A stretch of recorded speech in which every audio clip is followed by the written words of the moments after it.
O Libertador, capítulo 29. Jesus resgata o sábado. O sábado foi santificado na criação, sendo algo planejado por Deus para a humanidade. Ele teve sua origem quando as estrelas matutinas juntas cantavam e todos os anjos se regozijavam.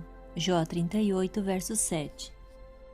A terra estava em harmonia com o céu, e Deus viu tudo o que havia feito, e tudo havia ficado muito bom. E ele descansou na alegria de ver sua obra terminada. Gênesis 1, verso 31. Por haver descansado no sábado, Deus abençoou o sétimo dia e o santificou. Gênesis 2, verso 3. Ou seja, o separou para uso santo. O sétimo dia era um memorial da obra da criação e, como tal, é um sinal do poder do amor de Deus. O Filho de Deus criou todas as coisas. Todas as coisas foram feitas por intermédio dele. Sem ele, nada do que existe teria sido feito. João 1, verso 3. E por ser sábado, um memorial da obra da criação, ele é o exemplo do amor e poder de Cristo. O sábado nos coloca em comunhão com o Criador. No canto do passarinho, no som das folhas das árvores balançando e na música do mar ainda podemos ouvir a voz daquele que falava com Adão no Éden. E ao vermos seu poder na natureza, encontramos conforto, pois a palavra que criou todas as coisas é a mesma que comunica a vida ao ser. Aquele que disse: "Das trevas resplandeça a luz", brilhou em nossos corações para a iluminação do conhecimento da glória de Deus na face de Cristo. 2 Coríntios 4, verso 6. Voltem-se para mim e sejam salvos, todos vocês, confins da terra, pois eu sou Deus e não há nenhum outro. Isaías 45, verso 22. Esta é a mensagem escrita na natureza. O sábado foi feito para ser lembrado. Quando o Senhor falou para Israel que o sábado devia ser santificado, disse: "Santifiquem os meus sábados, para que eles sejam um sinal entre nós. Então vocês saberão que eu sou o Senhor, o seu Deus." Ezequiel 20, verso 20. O povo de Israel já conhecia o sábado antes de chegar ao Sinai. No caminho até ali, eles guardaram o sábado. Quando alguns o profanaram, o Senhor os censurou. "Até quando vocês se recusarão a obedecer aos meus mandamentos e às minhas instruções?" Êxodo 16, verso 28. O sábado não era só para Israel, mas para o mundo. Como os outros mandamentos do Decálogo, ele é uma obrigação permanente. A respeito dessa lei, Cristo diz: "Enquanto existirem céus e terra, de forma alguma desaparecerá da lei a menor letra ou o menor traço." Mateus 5, verso 18.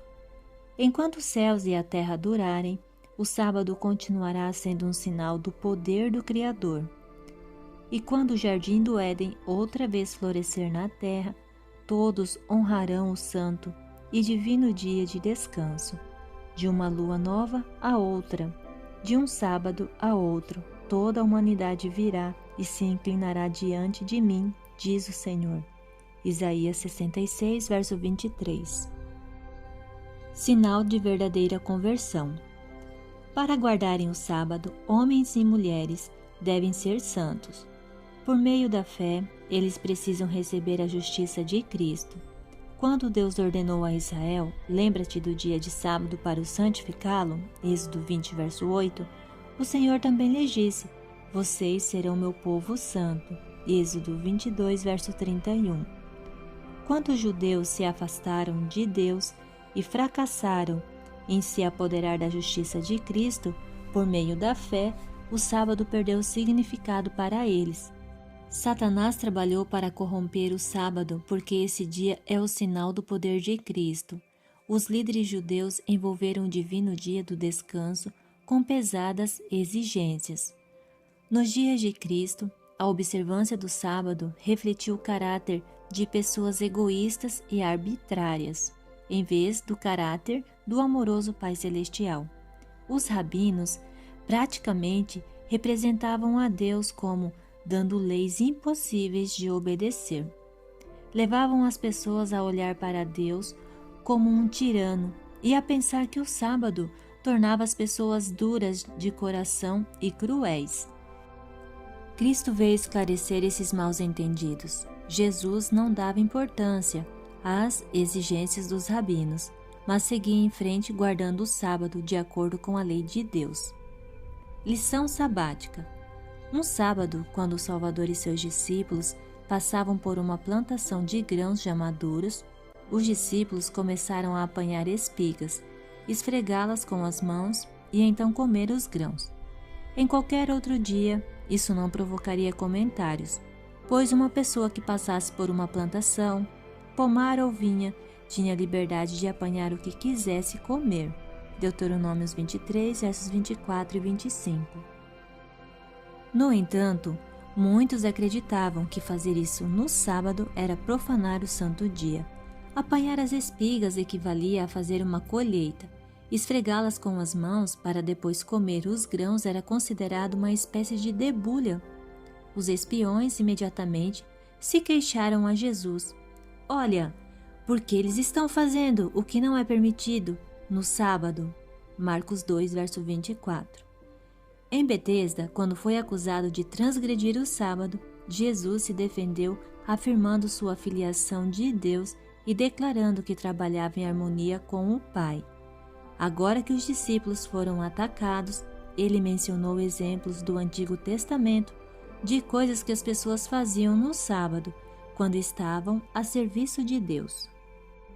A resposta do Salvador a seus acusadores continha uma censura implícita pela ignorância deles quanto aos escritos sagrados. Vocês nunca leram o que fez Davi quando ele e seus companheiros estavam com fome? Ele entrou na casa de Deus e, tomando os pães da presença, comeu o que apenas aos sacerdotes era permitido comer. E então lhes disse: o sábado foi feito por causa do homem, e não o homem por causa do sábado. Ou, vocês não leram na lei que, no sábado, os sacerdotes do templo profanam esse dia e, contudo, ficam sem culpa? Eu lhes digo que aqui está o que é maior do que o templo, pois o Filho do Homem é Senhor do sábado. Lucas 6, versos 3 e 4, Marcos 2, verso 27, Mateus 12, versos 5, 6 e 8. Se era certo Davi comer o pão separado para o uso santo, para saciar sua fome, então também era certo os discípulos colherem algumas espigas no sábado. Ademais, os sacerdotes no templo tinham mais trabalhos para fazer no sábado do que nos outros dias. As mesmas atividades em trabalhos seculares seriam pecaminosas, mas eles estavam realizando ritos que apontavam para o poder redentor de Cristo, e essas atividades estavam em harmonia com o sábado. O propósito da obra de Deus neste mundo é redimir a humanidade. Portanto, qualquer coisa que seja necessário fazer no sábado para realizar esta obra estará em harmonia com a lei do sábado. Jesus terminou sua argumentação declarando-se Senhor do sábado, aquele que está acima de todas as questões e de todas as leis.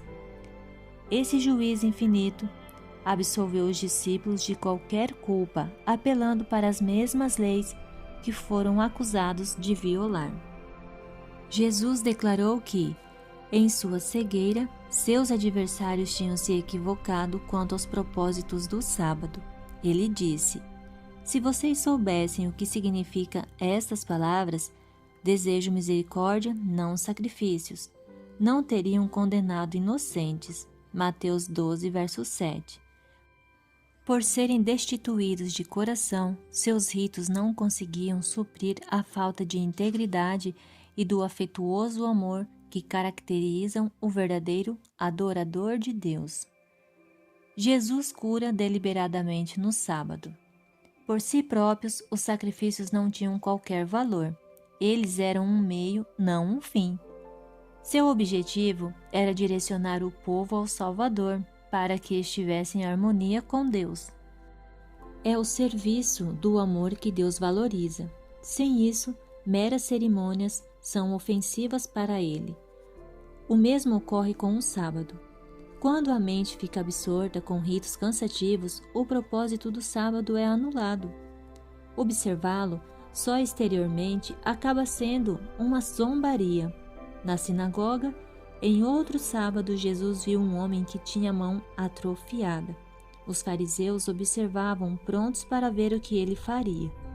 O Salvador não hesitou em derrubar o muro das exigências tradicionais que bloqueavam o sábado. Jesus pediu que o doente desse um passo à frente e perguntou: o que é permitido fazer no sábado? O bem ou o mal? Salvar a vida ou matar? Marcos 3, verso 4. Havia um ditado entre os judeus que dizia que deixar de fazer o bem quando se tem a oportunidade de fazê-lo corresponde a fazer o mal. Ou seja, abster-se de salvar uma vida é o mesmo que matar. Jesus enfrentou os rabinos no terreno deles mesmos, mas eles permaneceram em silêncio. Irado, olhou para os que estavam à sua volta e, profundamente entristecido por causa do coração endurecido deles, disse ao homem: estenda a mão. Ele a estendeu e ela foi restaurada. Versos 4 e 5.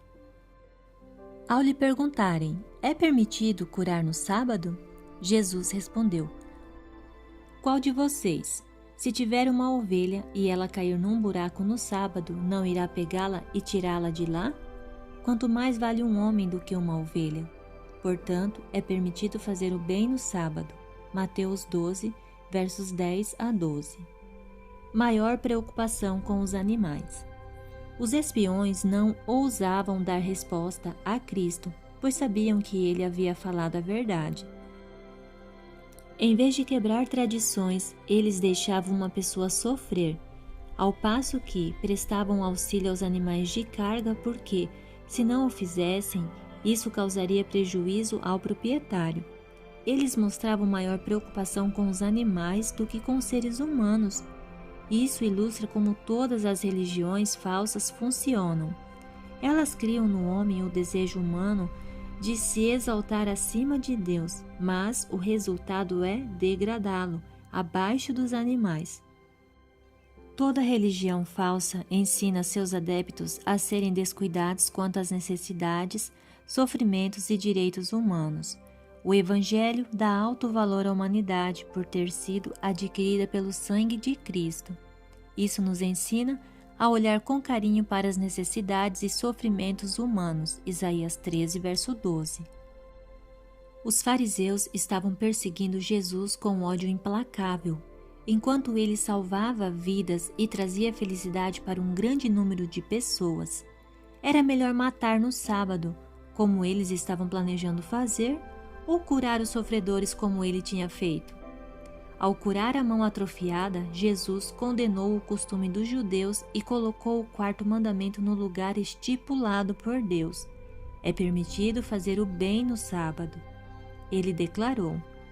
Ao eliminar restrições sem sentido, Cristo honrou o sábado, enquanto os que reclamavam dele estavam desonrando o dia santo de Deus. Os que sustentam que Cristo aboliu a lei ensinam que ele transgrediu o sábado e justificou seus discípulos quando eles fizeram o mesmo. Dessa forma, assumem a mesma posição dos críticos judeus. Fazendo isso, contradizem o próprio Cristo que declarou: tenho obedecido aos mandamentos do meu Pai, e em seu amor permaneço. João 15, verso 10. Nem o Salvador, nem seus seguidores transgrediram o sábado. Olhando para uma nação de testemunhas tentando encontrar alguma maneira de condená-lo, ele pôde dizer, sem que ninguém o contradissesse: qual de vocês pode me acusar de algum pecado? João 8, verso 46. O sábado foi feito por causa do homem e não o homem por causa do sábado, disse Jesus. Deus deu os 10 mandamentos, inclusive o sábado, como uma bênção para o seu povo. Deuteronômio 6, verso 24. Acerca de todos os que guardarem o sábado, deixando de profaná-lo, Deus declara: a esses eu trarei ao meu santo monte e lhes darei minha alegria em minha casa de oração. Isaías 56, versos 6 e 7. O Filho do Homem é Senhor do sábado, pois todas as coisas foram feitas por intermédio dele. Sem ele, nada do que existe teria sido feito. João 1, verso 3. Uma vez que Cristo fez tudo, fez também o sábado. Foi ele quem o separou para ser um memorial da criação. O sábado aponta para ele como Criador e como Santificador, e declara que aquele que criou todas as coisas é a cabeça da Igreja e que, mediante seu poder, somos reconciliados com Deus. Ele disse: também lhes dei os meus sábados como um sinal entre nós, para que soubessem que eu, o Senhor, fiz deles um povo santo. Ezequiel 20, verso 12. O sábado é um sinal do poder de Cristo para nos fazer santos. Ele tem dado esse poder a todos quantos ele santifica, como sinal do seu poder santificador. O sábado será uma alegria para todos aqueles que receberem como sinal do poder do Criador e Redentor de Cristo. Isaías 58, versos 13 e 14. Ao verem Cristo refletido neste dia sagrado, eles se alegrarão muito no Senhor. Embora nos faça lembrar da paz perdida no Éden, o sábado também nos fala da paz restaurada por intermédio do Salvador. E cada objeto da natureza repete o seu convite: venham a mim, todos os que estão cansados e sobrecarregados, e eu lhes darei descanso. Mateus 11, verso 28.